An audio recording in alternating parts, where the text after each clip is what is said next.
కొట్టినప్పుడల్లా task మారుస్తున్నట్టున్నాడు. Big boss ఈసారి బాగుందా బాగులేదా ఇదే ఎవ్వరికీ అర్థం కావట్లేదు. చూసేవాళ్ళైతే కన్ఫ్యూజన్ లో పడ్డారు.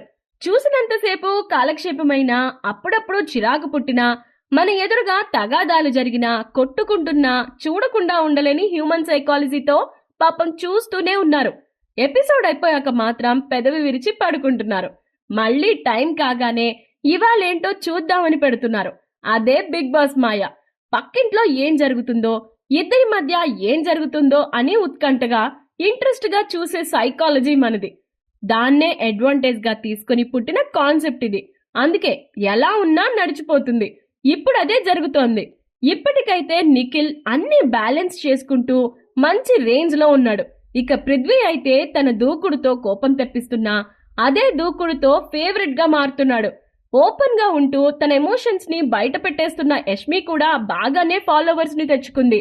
ఇక సీత అయితే మొదట్లో ఏమీ లేకపోయినా బ్యాలెన్స్డ్ గా యాక్ట్ చేస్తూ కాస్త ఫోకస్ లోకి వచ్చేసింది. అబ్బాయికైతే గేమ్ అర్థం కాక ముందు లైట్ తీసుకొని ఇప్పుడు సూప్ లో పడ్డాడు. ఆదిత్యవం, మణికంఠ అయితే ఆటలో అరటిపండుల్లాగానే మిగిలిపోయారు. మణికంఠ ఏదో ఓవర్ యాక్షన్ చేస్తూ ఫోకస్ కావాలని తెగ ట్రై చేసేస్తున్నాడు. ఇక అందరూ తిట్టుకునేది మాత్రం సోనియానే. కన్నింగ్ గా ఉంటూ మైండ్ గేమ్ ఆడుతూ అబ్బాయిల్ని ఆడుకుంటూ ఆడవాళ్లు ఆమెను చూసి కోపం తెచ్చుకునేలా తయారైంది. ఇదో రకం బిగ్ బాస్ గేమ్. కదలకుండానే కళ్లతో మాటలతో గేమ్ ఆడేస్తూ మగాళ్లను దువ్వేస్తుంది ఈ దువ్వెన సోనియా. విష్ణుప్రియ అయితే పిచ్చి పిల్ల అనే ముద్ర వేసేసుకుంది. ప్రేరణ కూడా ఒక రకంగా అంతే.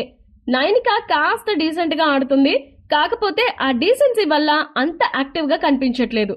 ఇక నిబిల్ మెల్లమెల్లగా ఫామ్ లోకి వచ్చేస్తున్నాడు.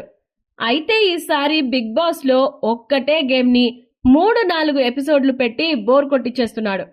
కాకపోతే రోజు వీళ్ళు కొట్టుకుంటున్నారు కాబట్టి జనం చూస్తున్నారు. చూద్దాం ఇంకా ముందు ముందు ఎలా ఉంటుందో. ఇట్లా వాళ్ళ పెళ్ళం కొట్టినప్పుడల్లా టాస్క్ మారుస్తున్నట్టున్నాడు. ఈ వీడియో మీకు నచ్చినట్లయితే లైక్ చేయండి, షేర్ చేయండి, ఛానల్ని సబ్స్క్రైబ్ చేసుకోండి.